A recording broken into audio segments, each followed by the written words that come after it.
When I moved to this charming town, it felt like a step back in time. The people were friendly and life was much slower than in the city I had left behind. I bought a small house and found a job nearby, quickly adjusting to the rural lifestyle. My neighbors were a mix of longtime locals and newcomers, each with their own unique stories. I soon became part of the community by participating in local events and developing close relationships with one of the most. One of the interesting people was Mr. Henderson, who owned a big farm down the road. His daughters had moved away, so he sold the property and retired to the south, leaving an estate that attracted a lot of buyers. After the Hendersons left, the farm stood empty, causing an unsettling silence. Local rumors circulated about the estate's new owners, who were supposedly wealthy and from the north. The property included 212 acres of fertile land, a farmhouse, barn, outbuildings, and the farm had flourished until Mr. Henderson aged his. I thought their situation was funny and agreed with my aunt that they were too pretentious. One day, I saw one of the daughters with her Cadillac on the side of the road, with steam coming from under the hood. She panicked and refused to open the door because it was raining and cold, so I called the sheriff's department from the top of Henderson Hill, the only location with a signal. They had no recourse because he had decided to sell despite their worries because he was in good health. Wendell from the county police asked me to try to get Wendell to open the door, but she refused. I said defensively, "Get out and do something," but Wendell insisted, "Okay, let me get my slicker. It's raining cold and dark, and she's probably scared, so hurry up." I said, "If you hurry, I have leftover barbecue you can take to the station." Wendell was tempted, so I muttered sarcastically, "If you hurry, I might give up a couple of slices of the fat piece." Wendell and I drove back, and she was still crying. Wendell identified himself, and she rolled down her window. "Do you need help?" Wendell asked gently. "Yes, please." Smoke started coming from under the hood and it just stalled. "I couldn't reach anyone. It's good you found me," she said. "I'm glad you found me. I'm glad I didn't find you, ma'am." I let him look under the hood. He was a good mechanic before everything became computerized. I quickly saw the problem. The lower radiator hose is ruptured. "You need a new radiator hose, ma'am. Call AAA when Wendell drives you home and they'll come get it." I said, "Hey Will, why don't you haul it for her?" She cried, panicking again. "I can't just leave it here. My husband would eliminate me." It was late, cold, and raining, but I couldn't leave her in trouble, so I said, "Thank you. We'll pay whatever you charge. Take me home, officer." She said this with reverence, addressing Wendell as though his title were divine. Then there was a call regarding a wreck on Route 12 and Wendell had to leave, saying, "Sorry ladies, we'll pick you up later. Don't eat that kebab. I'll come back." Wendell said, "Yes, I'll put it in the refrigerator at the store. Lock it behind you this time." To which I replied, "No, as long as the odor holds." Wendell complained, "No, as long as the odor holds." I then asked, "Are you ready?" Mrs. Hatfield finally gave us her name. When we got to her house, the lights weren't on, so I asked why. "Didn't you notice how dark the last mile was?" She said, "What am I going to do? Do you have a flashlight or lanterns?" I asked, "Well, Mrs. Hatfield, it's a good investment." "Well, we haven't checked," she said. "If it's there, it's connected to the power grid." I told her that, fortunately, the generator was still in the store and operating, but it was barely running with about 4 hours of fuel left. "If it doesn't go out, you'll be fine until power comes back. Barrel of diesel just in case," I told her. She nodded, taking notes. "I'm gonna get your car now. Here's my card with my number. If you need anything before your husband gets back, call me. Your car will be on my lot. The address is on the card. Good night, Mrs. Hatfield." I said, "I can't thank you enough." She replied, "Grateful. Don't worry about it. Good night, Mrs. Hatfield." After making sure she was safe, I called Sure. "Where have you been? Why didn't you call Sure?" "After an hour and a half," I explained. "I hope you squeeze the crap out of them for making you work in this weather." Sure became angry, but I reassured her that it was all for money. However, I didn't realize it at first because I thought we were doing well until a year ago, when she started acting like we were living in poverty, and I always wondered why. I picked up the car and trailer, and when I got home as promised, Sherry had gone to bed, leaving a note stating that dinner was in the microwave. I quickly snacked, took a shower, and fell asleep until my alarm went off, and the following day was warm and sunny, a welcome change from the chilly rain. I had little work to do at the store, so I fixed the car by lunchtime when a man in a suit came into the office. "I'm Ben Hatfield, and I need to make arrangements to have my wife's car towed by the best mechanic in town," he said. "I'm sorry, Mr. Hatfield. We're not laughing at you, just the Hatfield and McCoy thing," Charlie said. "I hope we won't be feuding. In Philadelphia, I melted my shooting iron into a plowshare. How can I help?" I said. "I need my wife's car towed. Can you recommend someone?" Hatfield asked. "I fixed it this morning. Just needed a new hose and antifreeze. Bring your wife before 6 and she can drive it home." I told him, surprised. "How much do I owe you? $40. The receipt is in the dashboard." I said. "No, I meant for your work," Hatfield clarified. "I can't charge you. We're neighbors down here. You don't charge for kindness." I explained, bewildered, and he nodded.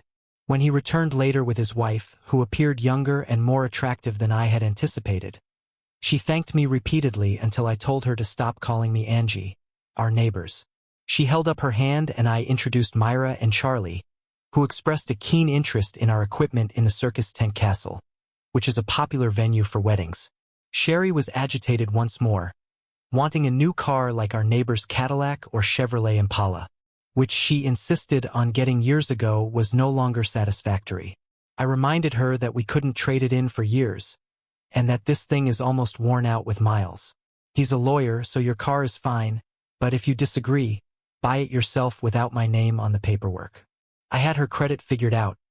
She had defaulted on a car loan and credit card debt while we were dating.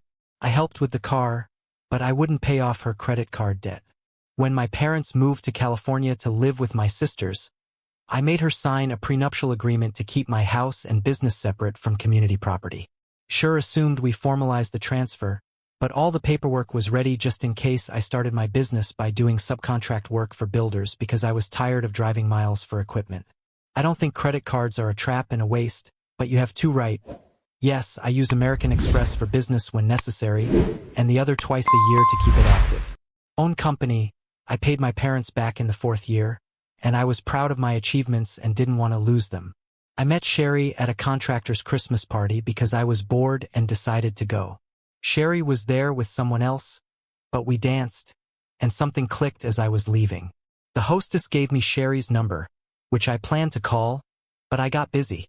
A week before Christmas, she entered the store, spoke to Myra, and pointed me out. Myra insisted that I buy a new suit, so we went to the mall with her husband for entertainment.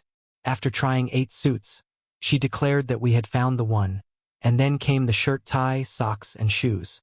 "You're not going to pick out my underwear, are you?" I joked, saying, "I'd like to pick up my rental." She handed me the paperwork, male, good-look chaperone for a Christmas party for 5 hours, pleasant conversationalist, good dancer, kissing skills, and if willing to be trained, I agreed. I rented a Cadillac Escalade for the weekend to pick her up, and she looked stunning in a shimmering green dress with a high slit and a deep neckline held in place with double-sided tape. Despite the bold outfit, she looked elegant at the party, where we danced and socialized, and she was the hit.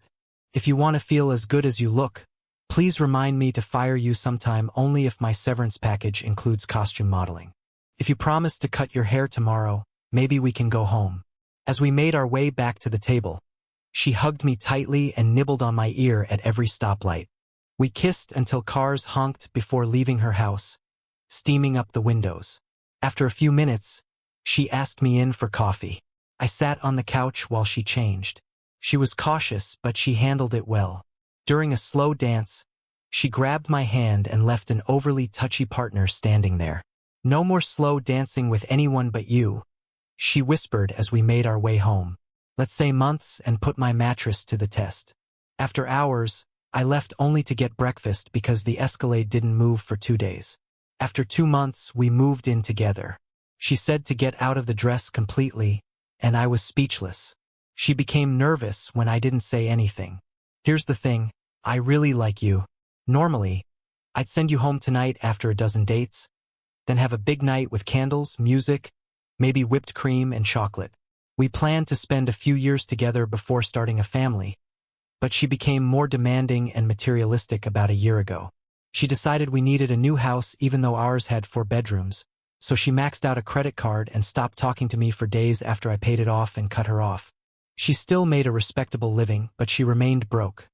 I paid all the bills except groceries, which was her responsibility, and her closet was filled with clothes that were unworn and with tags. I called your mother, and she agreed to let you stay with her for 2 weeks. By then, I'll pay the deposit, the first 2 months' rent, and set up utilities. You need to learn how to budget and live on your own. She passed out, so I took her clothes off, laid her on the floor, and wiped her forehead with a cold rag. She woke up after the 5 days of silence after the car incident. On the 6th day, she came home and found me taking her clothes out of the closet. I'm not living like this anymore. Sherry, the tantrums, the spending, the refusal to talk about starting a family, I don't know you anymore. If you want to leave, say so. If not, things have to change. I had the strangest dream ever. I don't remember why she saw her clothes and suitcases, but she started crying and pleading with me not to make her leave. I told her to wash off her makeup and meet me in the kitchen, and she sat down, avoiding my eyes. I can still see my mom crying alone with 3 teenagers after her parents separated when she was 12. She started drinking and ignoring us, and I don't want to put a child through that. I took her hand, darling. I'm sorry you had such a childhood, but I'm not talking about a full house, just one. If we want another, we'll wait at least years. But I'll never leave you, I promise. She acknowledged that she was afraid of motherhood and that her childhood was haunted by her childhood.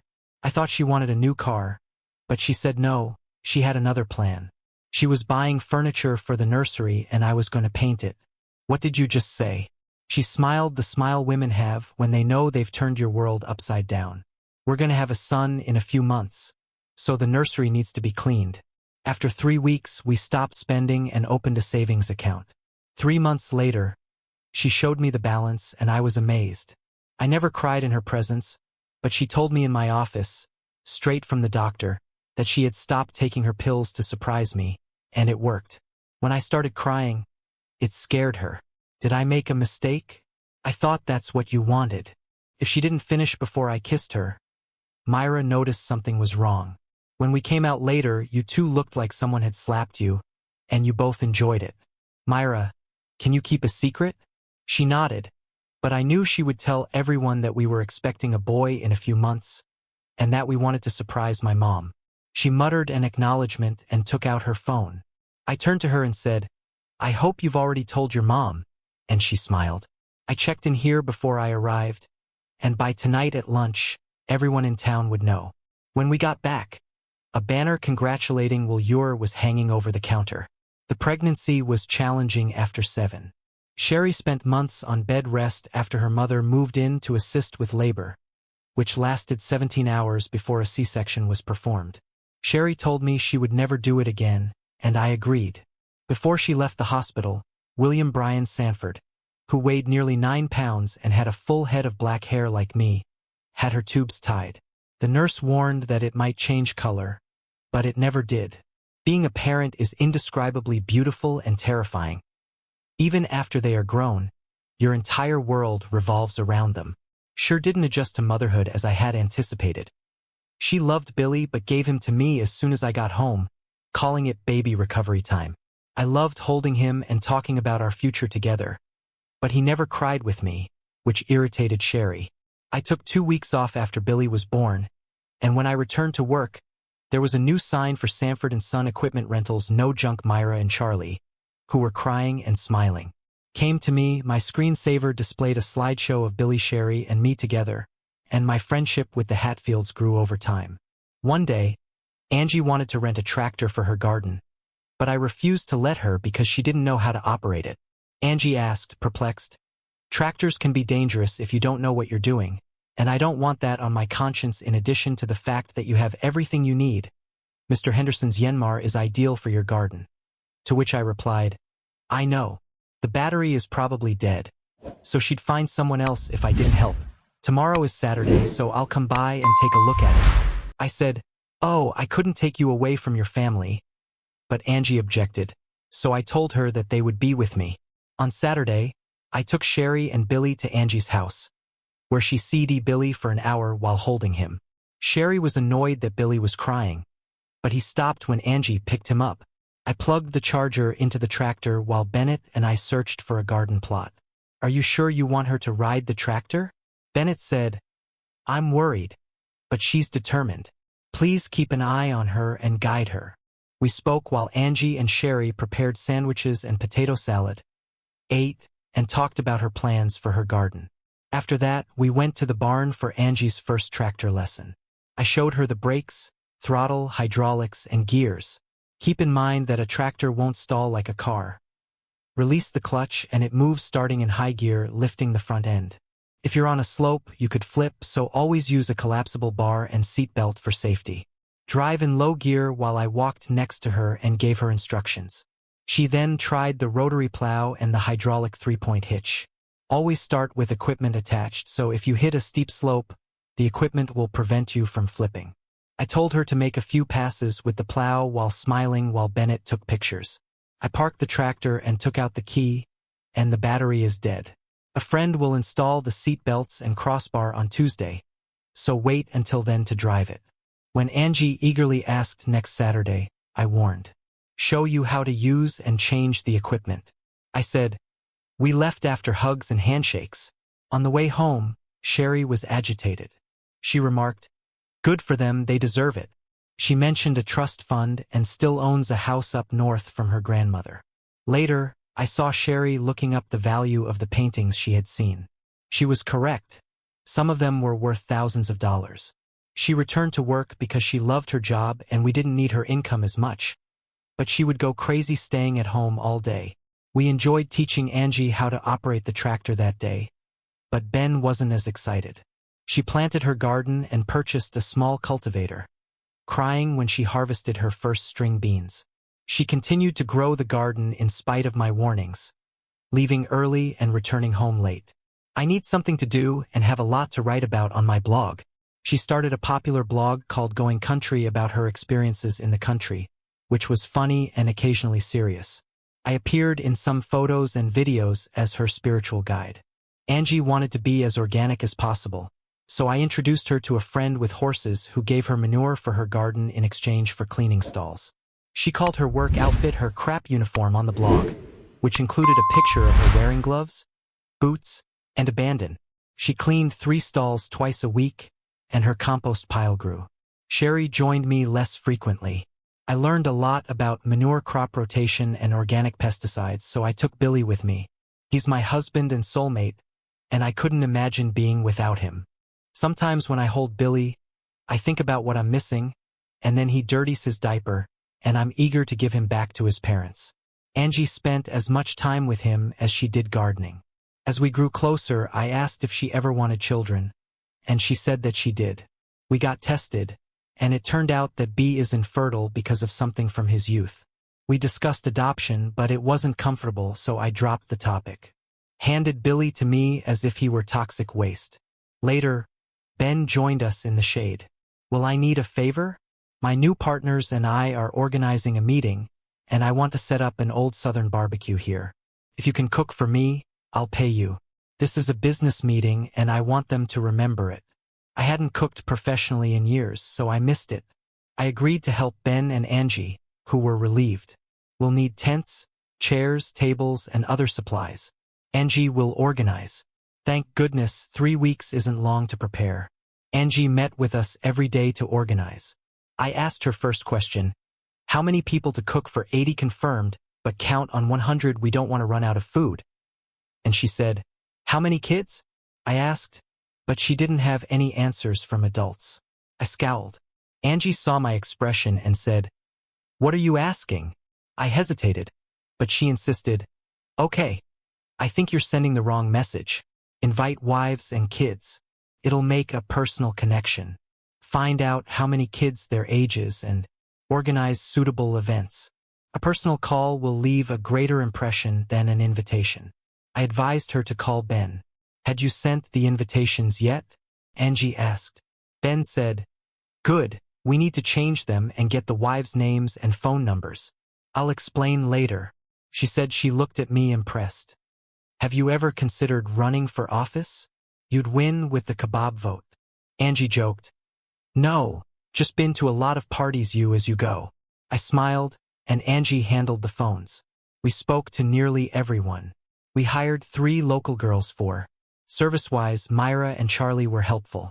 The day was hot but manageable with a light breeze.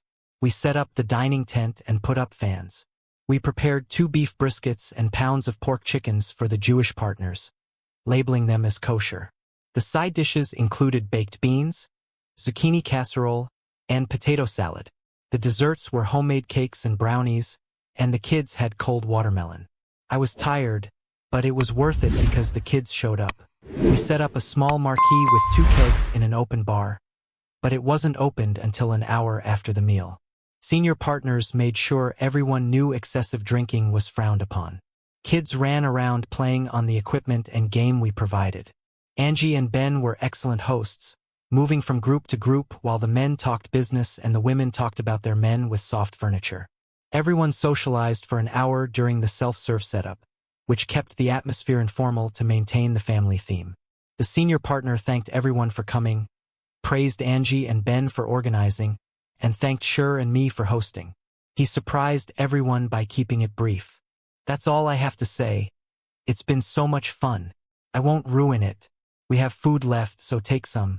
I admired Sherry in her conservative sundress, surrounded by people complimenting our dishes, and we exchanged a lot of business cards.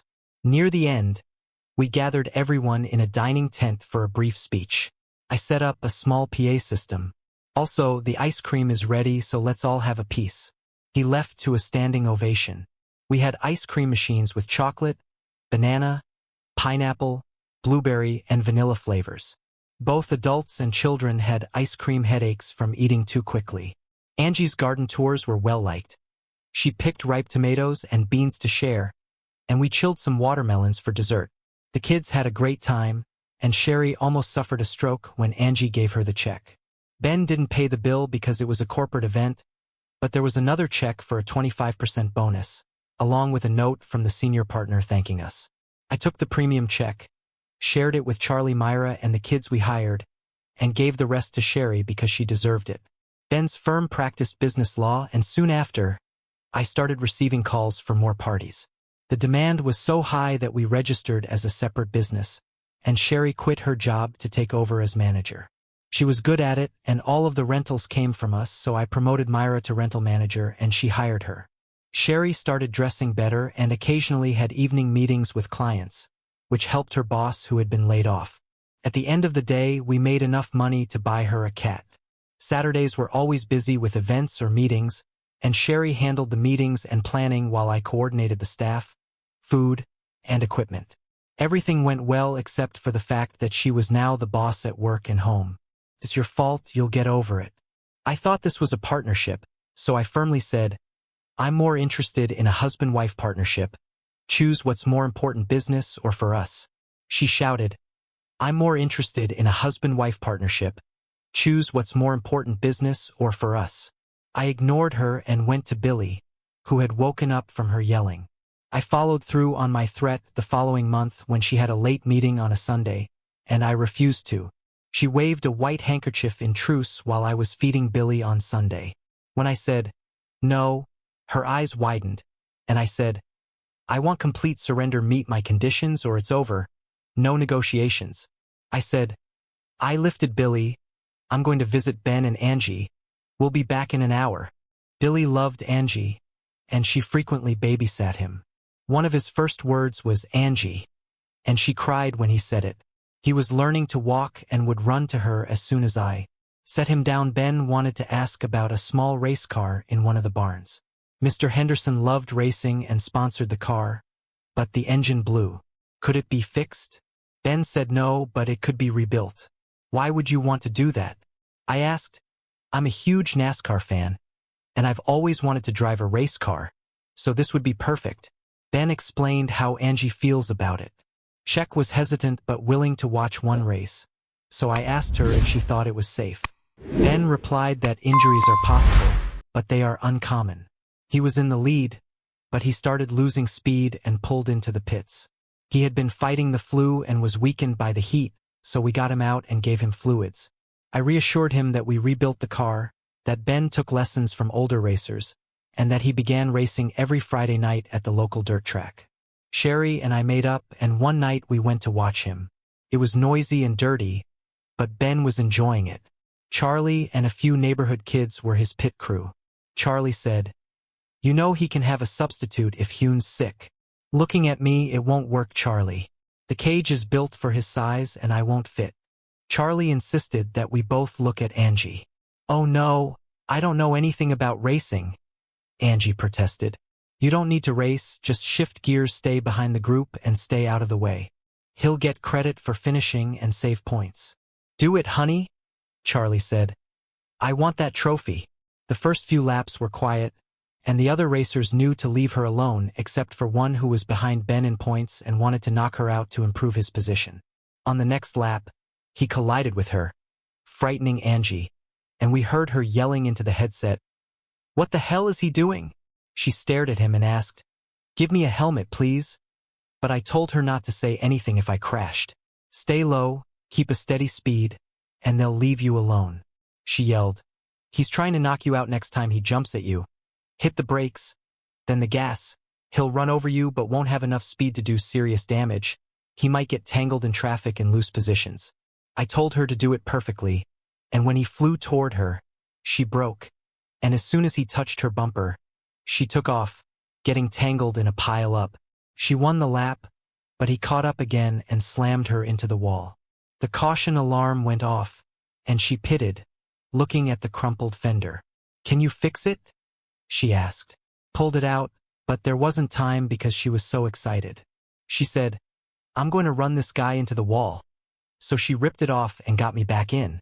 Charlie pulled on the wing as I buckled her in again. I told Charlie not to be foolish and to watch him because he would try again. I warned him clearly that she was behind the wheel again, outrunning cars like a stolen Maserati. I shouted into the headset, "Cut left," and she moved to the top of the track, surprising him. He slammed into another car in the confusion, and when the caution was lifted, she finished third by the checkered flag, but she lost laps and fell further behind Ben. Angie got out of the car, took off her helmet, and began to laugh and hug Ben. The guy was stunned, but I told him to be polite because she beat him fair and square, learned from it, and was prepared for a fight. He turned and left, smiling. Sherry took pictures like crazy. Angie became addicted to racing and used her trust money to purchase a car and race. It was a small, illegal dirt track that was primarily used for recreational purposes, but many successful racers began on it. For Angie and Ben, it was a shared hobby that brought them closer. In the women's division, she started late but won 2 races. Ben received his trophy, and they planned to paint both cars with their firm's logos. Our business was expanding and we had 2 crews. Sure dressed better, acted more haughty, and had little time for Billy and me. Enrolled in a professional women's organization and started going out for drinks every 2 weeks. I didn't mind, and I was proud when she got an award. At the banquet, when I was introduced as her husband, a few of her friends seemed concerned because I wasn't as clueless as they believed, and some women looked surprised. I joked, but her face turned red. "No, honey, they were just shocked that I didn't make you up. You should go to mixers with me more often." As fall arrived and things slowed down, we went back to our regular routine. They were well-trained, so we occasionally left them alone to reassure clients. Some even became friends. Ben's boss called and asked me to cook for Ben's birthday and racing celebration because he wanted to show his appreciation and let Ben boast about his racing career. He said I was Ben's best friend outside of work and didn't want to offend me by hiring. I would love to cook as a friend, but let's keep it simple. I'll handle the meat, pork, chicken, and claw, and let the wives make the sides and desserts. He'll appreciate it more. I told him that I had an event on that day, and since we signed a contract, I couldn't. I was irritated because they are friends, and if they hadn't asked us to throw a party, we wouldn't have this business. It would be offensive if you didn't arrive to check in and make sure everything is going smoothly. We were running low on ice, so I offered to get some from my freezer. Since our properties were connected, I set up the slabs and drove back to the house. Ben and I used quad bikes to build a road through the woods from my patio to his porch. If I saw a pink helmet on the railing, I knew Angie was over, and the party was in full swing. Sherry called to say she was stuck at work but would be there in an hour. I had to take Ben's car because mine was locked and ran out of gas midway back. My first instinct was to storm in and hit Sher and one of Ben's younger employees when I saw through the patio door blinds a couple getting physical on the couch, thinking it was neighborhood kids. However, Ben, a former divorce attorney, had once advised against reacting violently to infidelity because it weakens your bargaining position in a divorce. Shaking with rage, I remembered his advice and hid behind the trees. I called Ben. "Hey buddy, what's taking so long? Should I send Angie? I have a question for Angie." Angie sober called and said, "I need your help. I saw Sher at the house with someone else. I want a witness and a divorce lawyer. Can you help Angie in pain? Stay there, we'll come to you." 20 minutes later, Angie, Ben, and 2 wives arrived. "Are you sure you'll accept them?" I showed them pictures on my phone, and one woman said, "I'm a divorce lawyer, a good one. I can advise you and offer my services if needed." She gave me a wolf-like smile and said, "I'll take both of you. Thank you, Julie. I'll think of Billy." The hardest thing you can do in this situation is to stay calm and don't engage them when we confront them. Let me do the talking.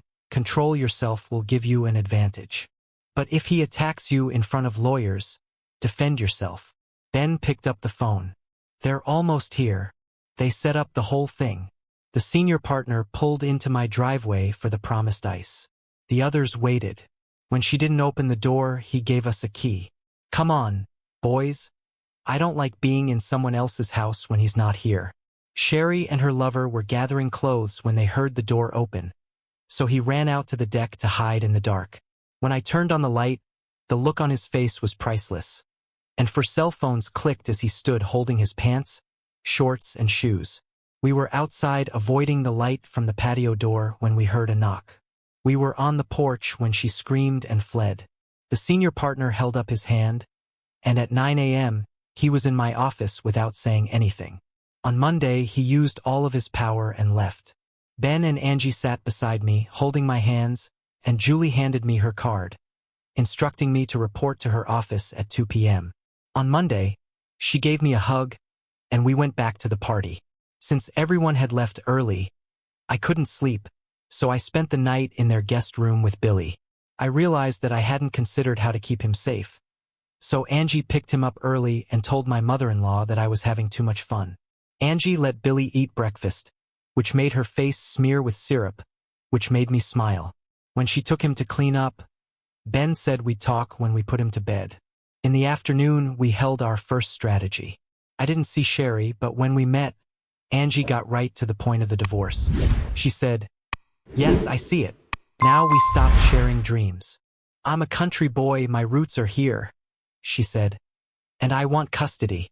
I think a child would interfere with my lifestyle," she said. But Ben firmly observed that Billy doesn't fit her lifestyle, but he gives her power over you. She might use custody to get a bigger financial settlement.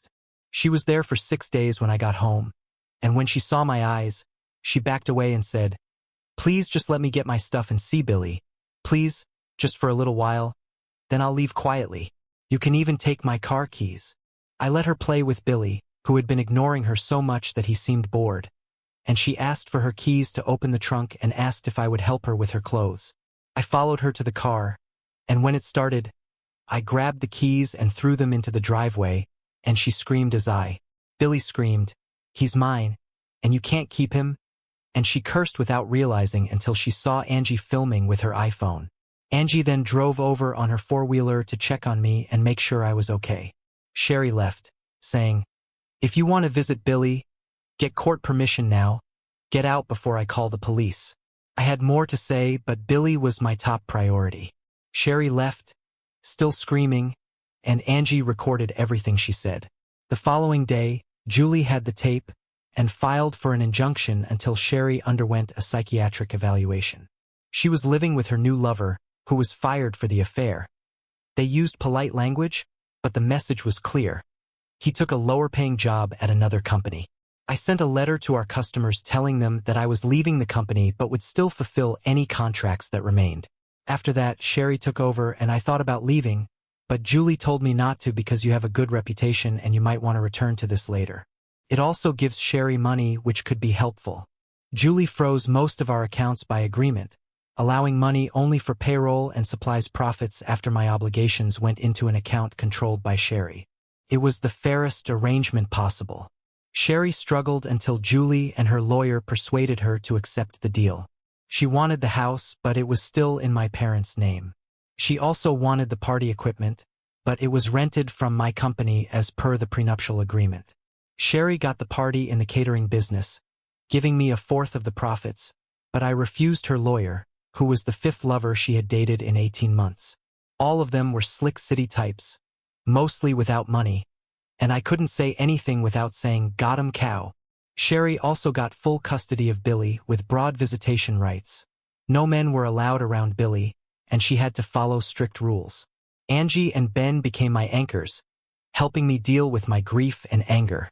In order to appear like a family man to potential clients, I surprised Ben by naming him and Angie as Billy's guardians in my will. "You're a family man, Ben, and you always have been. You have an impressive woman and us."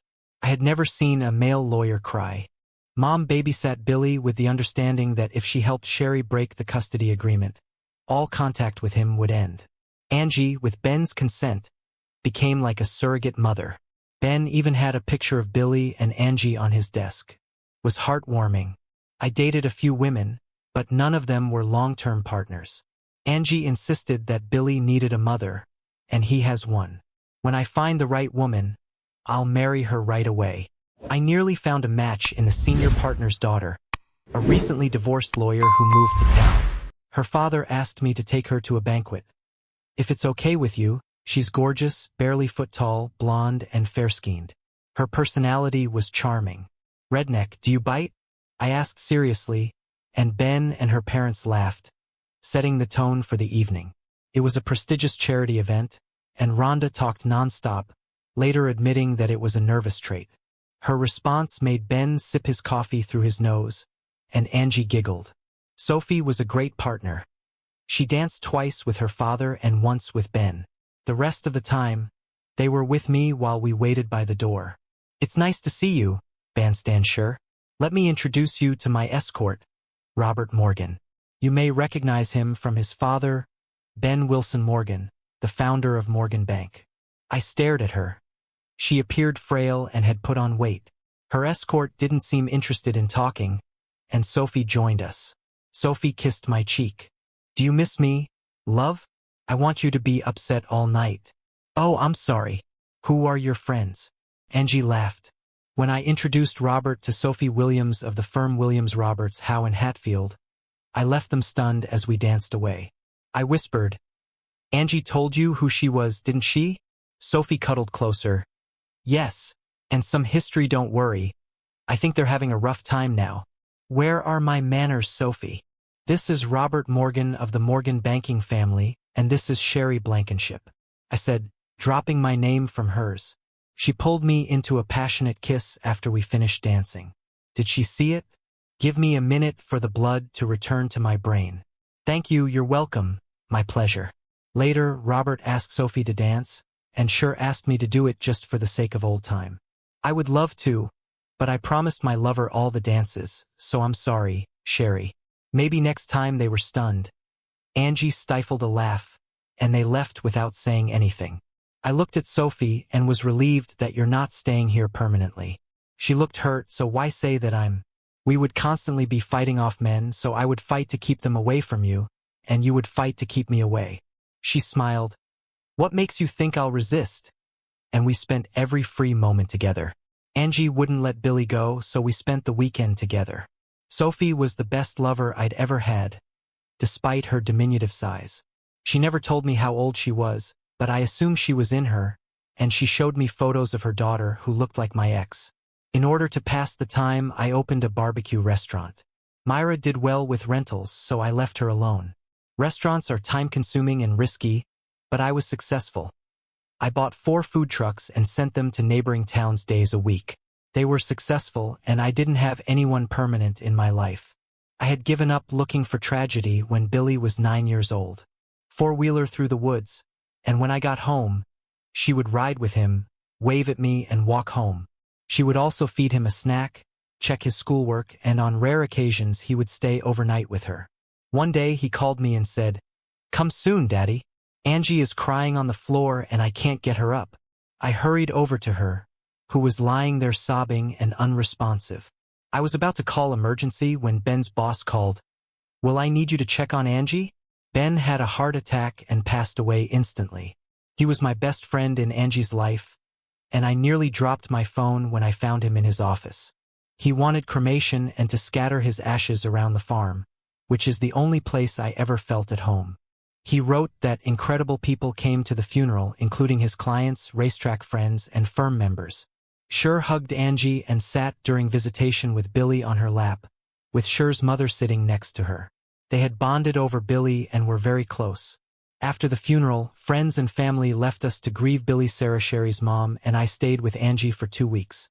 By the end of the second week, she started to recover, and Ben had included letters for his loved ones, one of which Angie never shared. Her eyes followed me around the room, worried when I was out of sight. Ben was older than Angie and in good health, and doctors said it was an underlying condition, but they couldn't pinpoint the exact cause. I've set up a college fund for Billy, which I know you can afford, but it was my pleasure to be your friend. He's a great kid and will grow up to be a better man with your guidance. Take care of Angie. I know you loved her and never hurt her. Angie needs love to get through the difficult times ahead. I'm sorry I won't be around. Another was for Billy to open on his birthday, and another was for me, dear Will.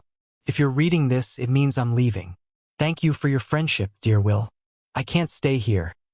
Everywhere I look, I see Billy's ghost crying for days, and I cry in private. Angie had been my pillar for years. She gave us the keys and asked us to take care of the farm, which I visited every day. I wanted to see Billy grow up, find someone before you give up, and thank you for being the friend I needed the most. Ben also left Angie the farm and investments, as well as money for the dirt track he loved, and renamed it in his honor. She left the electricity on and installed a security system for a few weeks to keep the property clean and check on Billy, who was beginning to interact with friends.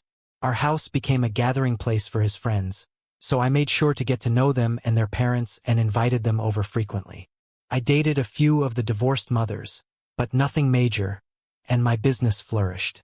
I opened more restaurants and another equipment store, but her business declined without the good rental deals. Her chef quit, and she eventually had to close. I was tired of opening a new restaurant when Sarah and Billy greeted me with smiles.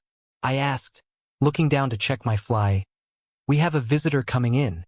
Sarah said it was Angie, who flew into my arms and started crying. We kept in touch every month, but I always urged her to come home. "How long do you plan to stay? Another 30 or 40 years? I'm home, and I'm not leaving." She became an office manager for an insurance company, married a lawyer, and got divorced after 18 months because of her infidelity. For the first time in 2 years, we got her house in order. She looked old and out of shape, but every week she got fitter riding her tractor and taking care of the garden.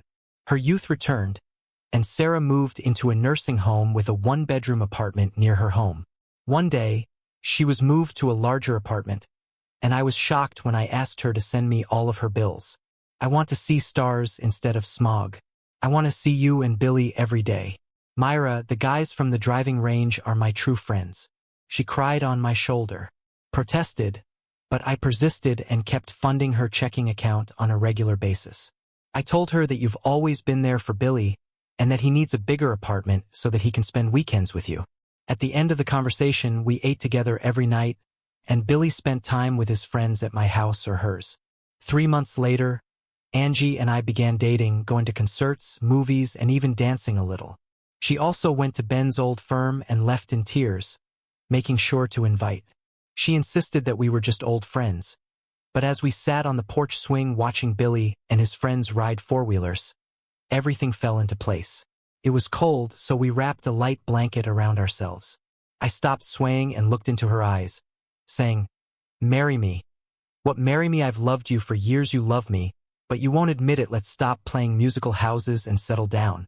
Tears streamed down her cheeks, but our age told her that I didn't care. She was silent and I started crying as she said, "Marry me or I swear on Ben's memory I'll never set foot on this property again. Yes or no right now?" I was halfway to the porch when she grabbed me, and we rolled down the steps when Billy rushed toward us. "Are you okay, Angie?" "Yes, dear. I have some good news. I'll soon be your mom. I hope that makes you happy. You've essentially always been my mom. So now I can say aloud, I love you, Mom." The wedding and the celebration that followed were topics we discussed for years. Did her best. We were married in a springtime outdoor meadow on the farm, with the castle tent serving as our reception space. The majority of Ben's former friends from his company were present, and Sophie, who was visiting her parents, kissed Angie and told her how fortunate she was. I realized I needed to explain a few things, so the guys at the track fixed her car and gave it to her as a wedding present. The years passed with happiness and harmony, and after Billy graduated from college, got married, and he and his wife went into business, we gave them my old house as a wedding present after remodeling it. On our 50th wedding anniversary, I gave Angie an oil portrait of Ben by a well-known artist, and she sobbed for 2 hours.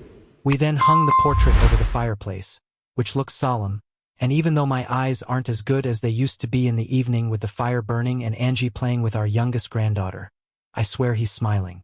They gave us 3 grandchildren, and he named his son Bennett.